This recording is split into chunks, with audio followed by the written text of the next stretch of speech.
La chronique du jour, comme tous les jeudis, c'est la chronique justice dañu ciy ànd ak Ibrahima Anne. Ibrahima, bonjour. Chronique juridique fibre chronique juridique. chaque jour nga door ba benn chronique juridique. juridique mooy li nga xam ne. oui. wàllum yoon ak yoonal quoi yoon ak yoonal. d'accord alors que chronique judiciaire moom mbiru tribunaux yi ak yooyu rek la. d'accord. waaw parce que xam naa ne moom dina am ñoo xam ne dinañ ma ne kii moom vraiment. dafa Pape Ndiaye moo ñuy yóbbaale ci chronique justice. waaw parce que day benn cours procédure pénale lay xam nga benn cours droit lay def. loolu la ñuy xaar ci yow loolu moo tax mooy ñu élaguer kii bon xaw a un peu mettre à niveau nit ñi. ñu xam lan mooy bu ñu waxee loi ñu xam lan mooy loi. bu ñu waxee règlement ñu xam lan mooy règlement. constitution lan la. lan mooy décret. et surtout Sénégalais bi duñu jaawale arrêté décret yooyu yëpp duñ ko xam et c'est l'occasion de le savoir grâce à yow Ibrahima Anne. Alors Salma kon ma bàyyi la ak Ibrahima. oui Ibrahima Anne comme ni mu ko waxee c'est ce qui fait sa particularité parce que day ñëw yëkkati benn ponk bu nga xamante ni amaana ñu ngi koy dégg depuis bi ñu nekkee bi ñu ràññaarle xàmmee mais xamuñu xëy na définition bi wala mbir moomu naka la wala doxee fond bi ak forme bi yëpp et avec lui borom bi dogal na mën nañu am occasion jàng ci bu baax a baax comme ni ñu koy defee rek depuis l'Aïcha on avait parlé du conseil constitutionnel la dernière fois aussi wax nañ ci constitution di ay ponk yu am solo yu nga xamante ne jamono ji dafa bokk ci cëslaayum réew rawatina fii ci Sénégal donc wax nañ ci conseil constitutionnel wax ci constitution dinañu wax aujourd'hui ci loi wax aussi ci règlement donc baax na aussi loi yi nga xamante ne moom la moo ñu tënk ndax ci loi ak règlement yooyu noonu mooy cëslaay yi nga xamante ne Aïcha mooy définir ci naka nga war a doxee ci lan nga war a tënku bu ko defee nga mën a nekk ci état de droit état boo xamante ne ku ci nekk day am ak yelleefam donc ci noonu dañ koy bàyyi rek mu définir la ñu d'abord c'est quoi la loi boo ñu ko doon définir. ok merci Salma merci Aïcha. donc loi dafa am benn sens boo xam ne bi ko ñëpp di déggee. mooy Aïcha juñu nga ko sens. mooy nit ñi des fois dañuy confondre loi règlement maanaam ñoom bu ñu nee loi rek sénégalais souvent bu nee loi rek mooy yoon daal la ko jàppee mooy sens générique bi. donc nga des fois da ngay dégg benn Aïcha ne la. Sénégal dëkku loi la. keneen jóge fa lay ne la Sénégal amul loi. mais bu ñu naan loi mooy dëkk boo xam ne amul yoon wala dëkk boo xam ne dafa am yoon. donc loolu mooy sens générique bi. maintenant au sens organique loi mooy li nga xam ne député yi ñoo ko voté. xam nga avant dañu amoon assemblée nationale amoon Sénat. donc loi bi balaa muy nekk loi. dafa doon jaar assemblée nationale. dem Sénat ñu voté ko mu ñëwaat assemblée nationale ensuite ñu promulgué ko mu nekk loi. léegi nag yàlla dafa dogal léegi Sénégal léegi amatul Sénat parce qu'on a supprimé le Sénat je crois en 2012. si je me rappelle bien en 2012 donc amatuñu Sénat léegi procédure législative bi député yi rek la concerné. donc député yi ñoo koy voté donc député yi li ñuy voté moom la ñu woowee loi quand c'est examiné par l'Assemblée génn foofu selon les procédures les majorités yi nga xam ne le requis et tout ça mu dem ci président de la République donc après ci lay doog a nekk loi quoi loolu nag donc sens générique bi mooy li nga xam ne nit ñi dañuy jàppee ne yoon daal lépp luy yoon daal loi la alors que loi mooy li nga xam ne député yi ñoo ko voté donc c'est ça la loi député yi ñoo ko voté donc qui peut faire la loi ça veut dire que député yi ñoo koy def wala c'est quoi kan moo mën a def la loi voilà donc dafa mel ni sax répondre naa ci question boobu parce que actuellement ni ci Sénégal député yi rek ñoo ko mën a on n'a plus de sénateur on n'a pas de Sénat donc on n'a plus de sénateur donc actuellement ni assemblée nationale rek la ñu am c'est-à-dire on a un parlement li ñu naan monocaméral. D'accord. xam dafa am parlement bicaméral comme par exemple France États-Unis Angleterre. donc député rek ñoo mën a définir dañuy am assemblée nationale de chambre des représentants pour les États-Unis. chambre des représentants ak Sénat. bu dee France assemblée nationale ak Sénat mais ñun nag depuis 2012 on a plus de Sénat. maintenant on a que l'assemblée nationale. on a que des députés. député yooyu ñoom ñoo am pouvoir ñoom rek la constitution bi may pouvoir ñu voter ay lois. D'accord. donc il y a que eux qui peuvent voter la loi. D'accord. Ils en ont l'exclusivité quoi. ok mais qu'est-ce qu'un projet de loi parce que da ngay dégg fii ñu ne la introduire nañ benn projet de loi ñeel ceci ou cela boo ko doon définir. waaw projet de loi mooy bépp loi boo xam ne ci gouvernement bi la jógee. loolu mooy projet de loi. proposition de loi nag bu dee député yi. assemblée nationale waaw bu dee assemblée nationale benn député wala ay député ñoom man ko def proposition de loi donc bu booba def proposition de loi lañ koy wax. te Sénégal bëriwul lu ñu am proposition de loi. souvent les lois viennent du gouvernement. Parce que bon y a aussi y a des raisons techniques qui l'expliquent. Le gouvernement il est mieux outillé. parce que moom moo am ay experts am ay conseils juridiques am ay fiscalistes am ay lu ne loo xalaat rek gouvernement am na ko alors que député yi assistants parlementaires sax ils les ont pas je crois que bon peut-être temps yii lañu am na luñ créé woon bon peut-être un assistant pour xaw ma ñaari député. mais en tout cas ba léegi nii amaguñu comme ay les députés par exemple ou les sénateurs américains ou bien les députés français nga xam ne dañuy am benn genre cabinet sax la ñu mën am ay assistants parlementaires. des gens yoo xam ne dañ leen defal ay documentation di leen xelal ci yenn yi. Sénégal amul loolu les députés ils ne sont pas outillés. donc ce qui fait que duñu mën a amuñu technicité bi leen di permettre ñuy def ay proposition de loi des fois boo seetloo ci benn législature mën na jàll fekk amul benn député bu def proposition de loi députés yi daal ils sont là ils enregistrent les projets de loi du gouvernement. gouvernement bi mooy envoyé rek après ñoom ñuy kii voté tàccu après mu jàll. mais ñoom amuñu ils n'ont pas la technicité ils n'ont pas les moyens aussi de le faire beneen écueil bi bon c'est une contrainte qui est posée par le gouvernement donc loolu c'est une vieille histoire ci France parce que dafa amoon benn moment boo xam ne député yi dañu bëri woon doole je crois 3e 4e république donc pour wàññi seen doole on avait dit que député bi boo defee une proposition de loi par exemple pour ñu defar tali xaw ma lan wala en tout cas benn proposition de loi boo xam ne wala benn amendement bu am incidence financière. day leen naan il faut nga uti ji li nga xam ne moom mooy financer sa proposition de loi bi loolu ban député moo ko mën. donc ce qui veut dire que député yi finalement dañ leen tënk quoi dañ leen yeew. mais c'est contradictoire loolu noonu parce que bu fekkee da nga fi teewal askan bi. da nga mën a war a proposer loo xamante ne xëy na day ñoŋal seen dund boo ko proposer l'état ki nga xamante ne moo fi nekk moom itamit ñu jox ko budget. bu mu war a doxalee est-ce que du moo war a accompagner yow sa idée ñu mettre ko en. normalement c'est ce qui devait se faire. mais peut-être aussi. France bi ñu jëlee loolu li ñu doon ragal mooy proposition démagogique xam nga député bi moom xamul lan moo nekk ci gafaka gi. le ministre des finances et du budget moom xam na lan lañ yor le président de la République idem le premier ministre ñoom xam nañ lan lañ yor dafa mel ne rek xale bu nekk ci kër naan la papa jëndal ma lii fekk moom xamul lan nga yor xamul lan nga attan. gouvernement c'est le gouvernement qui exécute la politique donc ñoom ñoo xam lu nekk ci kees yi ak yooyu maintenant un député boo xam ne démagogue la wala populiste mën a jógee fële ne bon def benn proposition boo xam ne dafay am incidence dafa am impact financier donc loolu tax xam naa ne ñu def verrou yooyu pour ne ko léegi yow boo defee proposition d'accord mën nga am nga sañ-sañ def proposition mais boo defee proposition da ngay indi ay comment dirais-je des propositions de compensation li nga xam ne day tax ñu mën a mettre en œuvre yow proposition bi nga. mais Ibrahima le problème mais loolu c'est sur le plan financier. Ibrahima le problème au Sénégal aussi moom mooy tamit les projets de loi dafa mel ni dafay jàll comme une lettre à la poste parce que tout le temps lu ñuy gis mooy ne que projet de loi bu ñu teg rek. daanaka député yi dañ koy voter comme ça amul càmbar amul discussion des fois sax c'est sans débat est-ce que loolu aussi lañ doon xaar ci député yi. bon malheureusement déjà proposé woo te loo indi la. bon malheureusement c'est la règle des majorités mécaniques. oui parce que boo seetloo sax à chaque fois qu'un président vient rek li muy njëkk a xalaat mooy am assemblée. qui lui est favorable. moo am majorité. day profiter benn état de grâce xam nga bu ñu la falee da ngay am benn période état de grâce. donc ci période état de grâce bi balaa nit ñi dañu commencer di la jéppi wala affaire yooyu.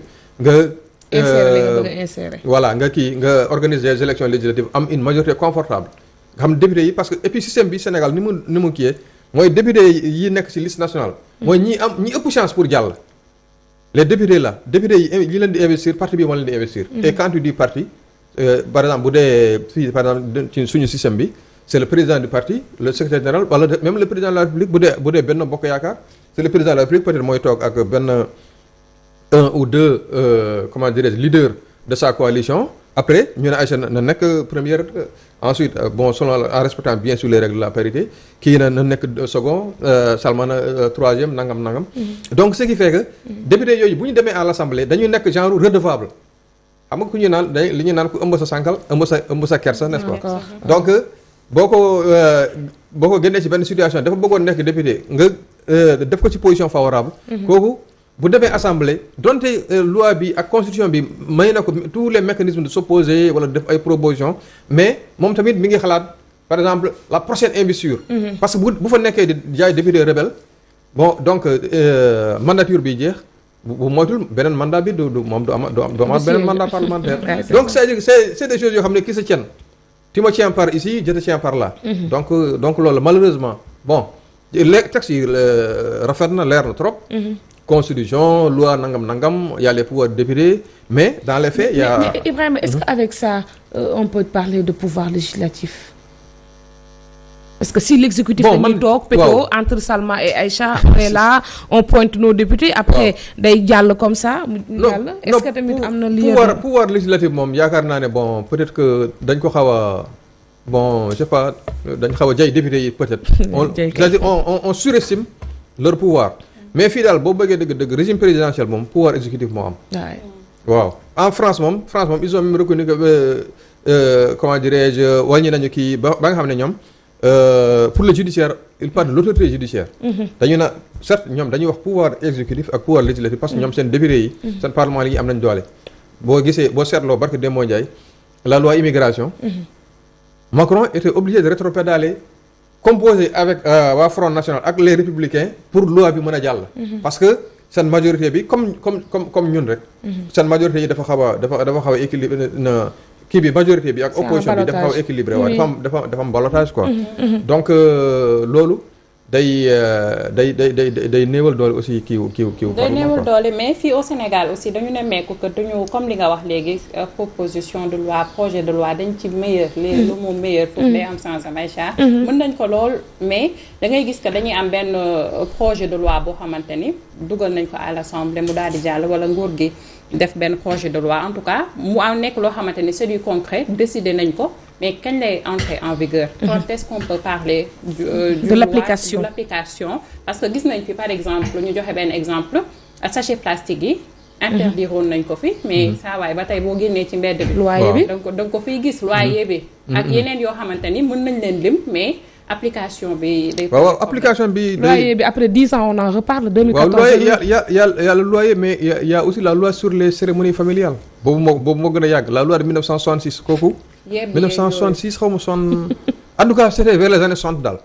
mais loi bi li muy wax ci par exemple baptême wala c'est-à-dire ngénte wala kii nu ñu koy waxee mariage li ñuy wax ne noonu lañ ko war a defee ak ni ñuy ak la pratique qu'il y a dans la rue wala dans les familles loolu c'est diamétralement opposé parce que aussi booy def loi bi dafa war a méngoog dundinu société bi askan bi loi boobu lu mu wax moom la loi de 1966 la waaw je ne l'ai pas en tête mais par exemple dafa fixé dot bi dot bi ñaata dafa fixé par exemple dot bi ne par exemple même bu dee mariage par exemple c'est par exemple je donne juste un kii par exemple ñu ne la boo commencé kii bi à 8 heures wala à 9 heures à 10 heures war nga lem base yi lem chaise yi ñëpp dem doxi seen soxla waratoo nekk foofu teg foofu tant ci kii bi chaise yi bloqué circulation bi ak yooyu donc boo ko defee police mën na ñëw dal sa kaw kon mairie yebbi nag kon ñu ci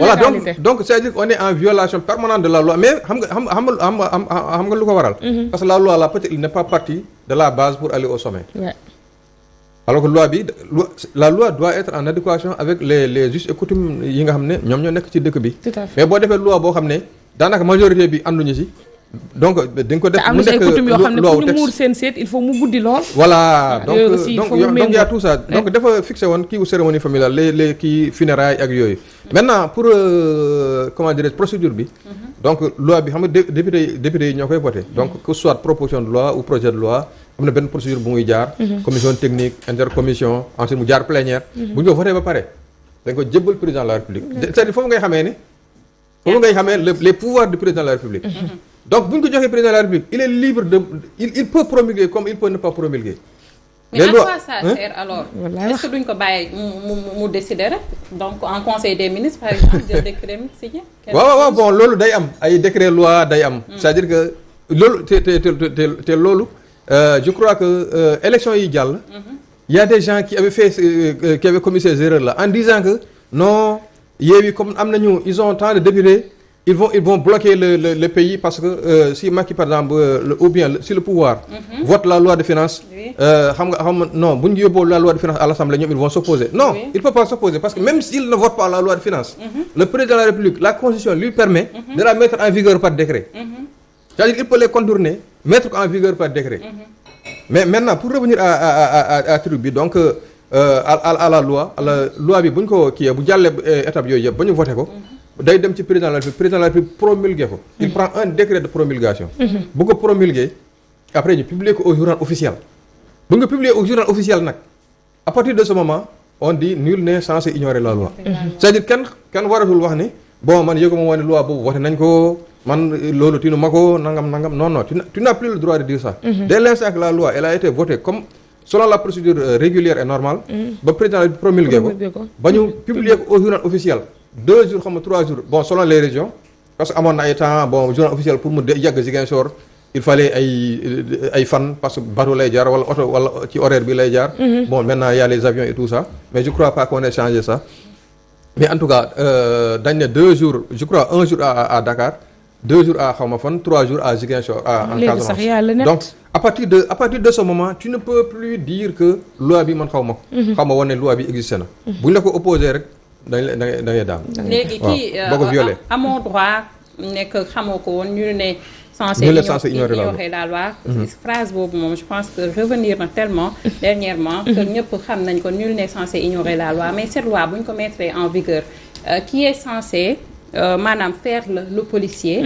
pour ñu appliquer loolu nga xamante ni tënk nañ ko mu di loi boobu noonu kii waaw bon c'est tout le monde c'est l'administration c'est les forces de défense et de sécurité par exemple si je donne un exemple banal bu ñu modifier par exemple le code de la route am benn disposition bu ñu ci duggal ñu voté ko à l'Assemblée bon mu jàll promulgué nañ ko publier ko au journal officiel comprendre léegi boo ko violé sur la route là mais c'est le policier qui va te verbaliser wala le gendarme moom moo lay verbaliser c'est les forces de défense et de sécurité bu dee maintenant ci yeneen secteur administration aussi foofu nga ko kiyee agent bi nga xam ne moom moo am compétence boobu c'est lui qui va te dire que saa waay kat tu as violé la loi donc il va te remettre sur le droit chemin bu fekkee ne da ngay fay amende pénalité wala yooyu donc c'est toute l'administration tout l'exécutif qui se charge vraiment à ce que la loi là elle soit appliquée comme loi de la République d'accord exécutif boobu noonu est-ce que moom am na droit alors di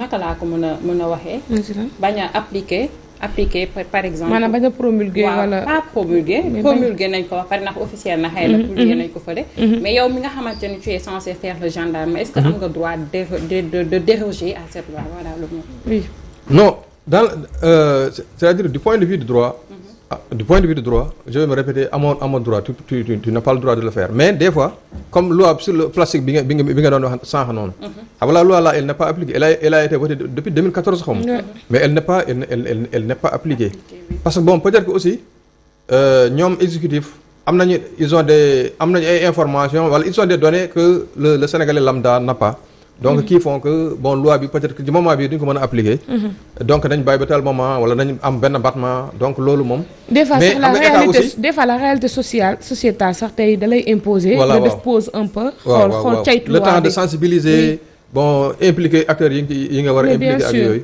mais bon xam nga état aussi dafa am pouvoir bon c'est vrai que certes on dit que c'est le pouvoir qui est le pouvoir donc c'est le pouvoir judiciaire qui doit encadrer les pouvoir du pouvoir exécutif mais nos systèmes tels qu'ils sont conçus donc pouvoir bi état bi dafa am doole ba nga xam ne pour nga daan ko du yomb déjà pour nga gis citoyen buy nangu sax porter plainte contre l'état kiiwul parce que il te dit que de toutes les façons kenn mënul xeex ak nguur donc c'est benn kii la expression boo xam ne dafa vraiment jàll dans le langage quotidien kenn mënul xeex ak nguur donc borom càkk du xeex ak borom baatu voilà c'est ça donc yu mel des fois Ibrahima également fii Sénégal dañuy am problème mu ratification ñun moom lépp la ñuy ratifier convention yeeg fu ñu dem bitim réew rek signé waaw ratification yenn ci ay plaidoyer wala ci ay kii lan la mën a impacter ay congrès lan la mën a impacter ci lois et règlements wu dëkk normalement. ndax bu ñu ko demee pacte ko signé ko rek dañ ko war a voter automatiquement wala. non am na yoo xam ne c'est d'application directe. d'accord loolu am na.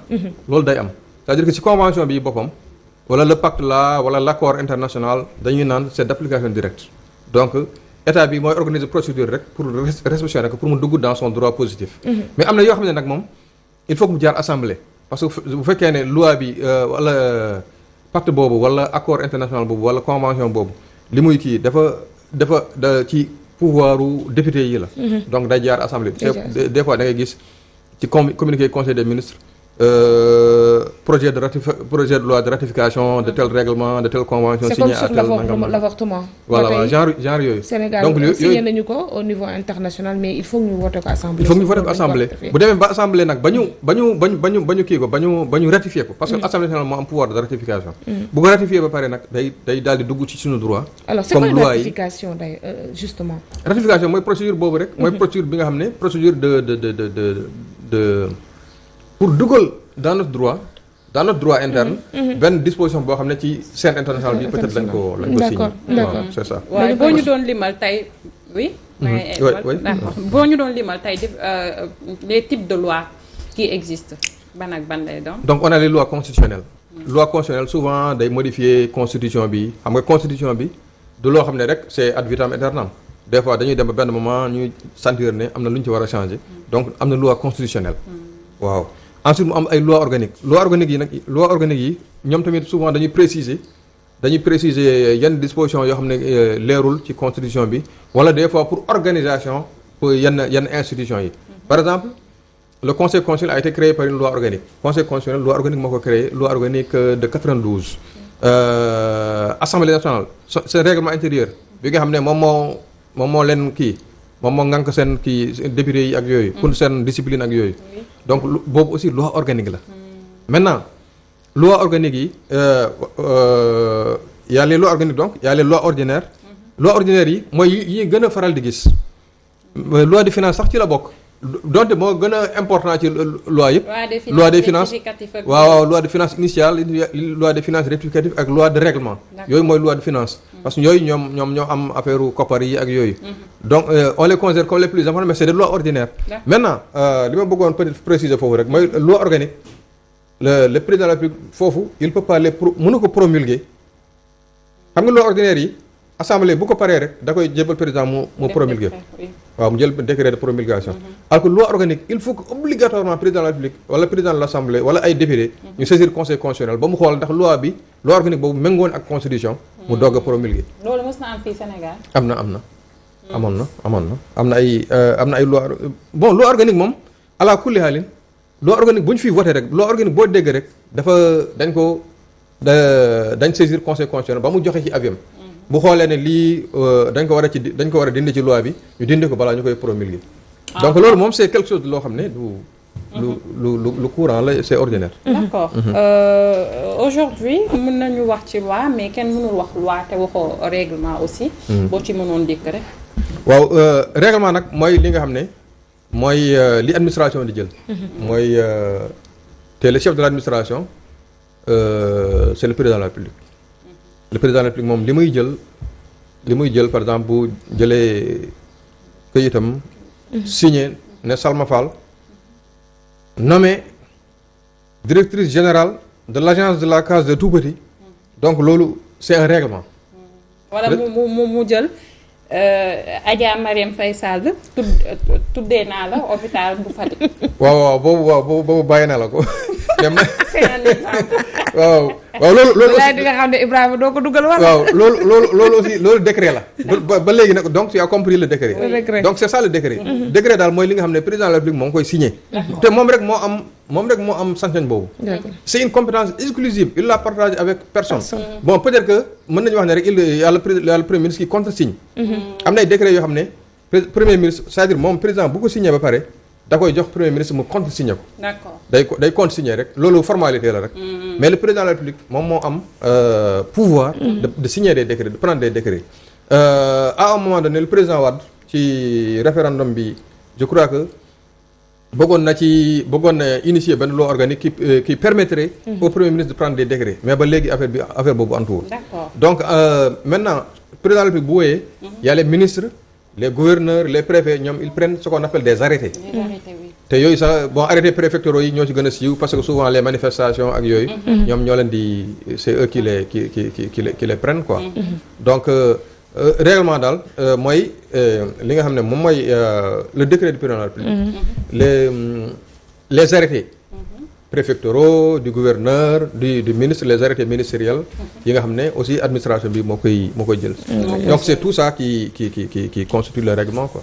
mi ngi noonu en tout cas waxtu wi xoj nañu mais nekkoon na autant de questions yi nga xamante ne je pense que tey ku ko dégg rek dañ ci am. man de en tout cas rappelé na ma samay cours magistraux première année.